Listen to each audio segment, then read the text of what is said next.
అందరికీ వందనాలు. సలాం అలైకుం, నమస్తే. అందరూ బాగుండాలని మనస్ఫూర్తిగా కోరుకుంటున్నాను. అందరి కొరకు నేను ప్రార్థన చేస్తున్నాను. అందరూ మంచి జీవితాలు, మంచి మనసు, మంచి ఎదుగుదల, మంచి వాళ్ళ కాపురిగా దేవుడు ఉండాలి. ఒక కాపురి అంటే సామాన్యమైన కాపరి కాదు. ఒక కాపరి అంటే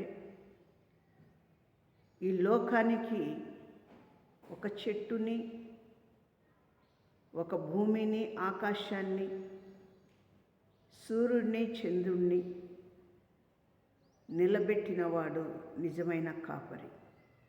ఈ భూమి మీద కూడా దేవుడు కాపరిగా ఎన్నుకుంటాడు. ఆ కాపరి ఎలాగా ఉండాలి అంటే దావీదు వల్ల గొర్రెల కాపరిగా ఉండాలి. దావీదు ఏనాడు కూడా ఆయన బాధపడలేదు, చింతించలేదు. గొర్రెల కాపరిగా దావీదు అడవి ప్రాంతంలో ఆయన గొర్రెలు మేపినప్పుడు యేసు ప్రభువారు ఆయనను చూసినది ఉంది, ఆయనకు వెన్నుకున్నది కూడా ఉంది. వాళ్ళ కుటుంబానికి నడిచినది ఉంది, వాళ్ళతో మాట్లాడింది కూడా ఉంది. ఎందుకు అంటే ఆయన చిత్తము, ఆయన ఆజ్ఞ నడుస్తూ ఉంటుంది. ఆయన చిత్తము, ఆయన ఆజ్ఞ నడిచేది, ఆయన పాటించేది చాలా ఆశ్చర్యమైన లోకము, ఆశ్చర్యమైన భక్తి, ఆశ్చర్యమైన జీవితము మనకు దేవుడు ఇవ్వబోతున్నాడు.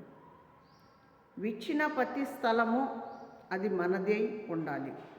ఇచ్చినది ప్రతి స్థలము కూడా మనది అయి ఉండాలి.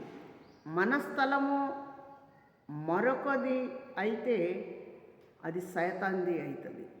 అదే స్థలంలో మనం కూర్చొని ప్రార్థన చేసుకుంటే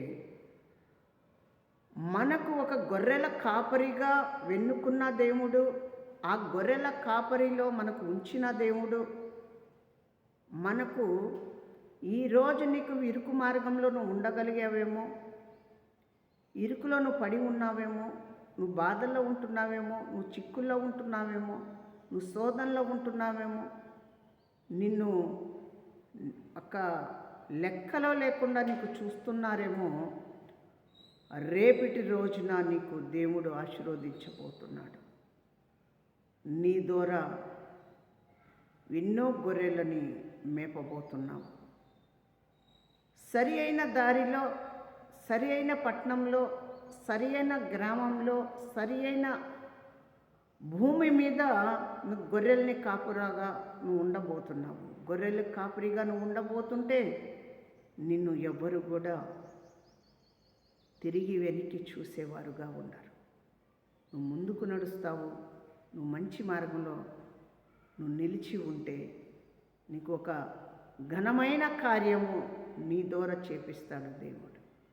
అందరము కలుసుకొని ప్రార్థించు. సర్వోన్నతుడా, సర్వశక్తిమంతుడా, మహాదేవ, మీకే వందనాలు, మీకే స్తోత్రాలు చెల్లిస్తున్నాం.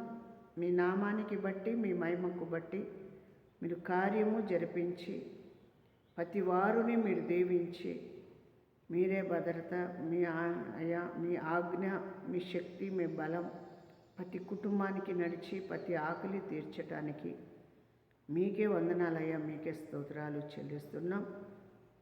ఘనమైన కార్యాలు మీరు జరిపించండి. ప్రతి వారిని ఆశీర్వదించండి.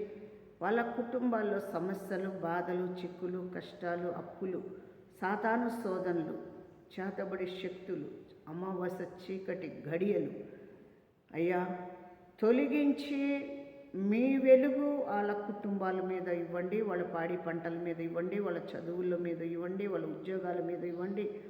వాళ్ళ సమస్తము వెరిగై ఉన్నారు కాబట్టి నాయన వాళ్ళది అనేది మీరు ప్రేమించి ఇచ్చిన లోగిలి కానీ, పంట భూమి కానీ, స్థలాలు కానీ, ఆస్తులు కానీ, డబ్బు కానీ, హోదాలో మీ కాపుదల ఉంచండి.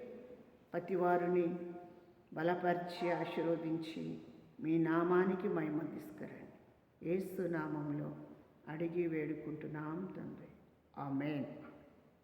అందరికీ వందనాలు. అస్సలాము అలైకుం, నమస్తే. అందరూ బాగుండాలని నేను కోరుకుంటున్నాను.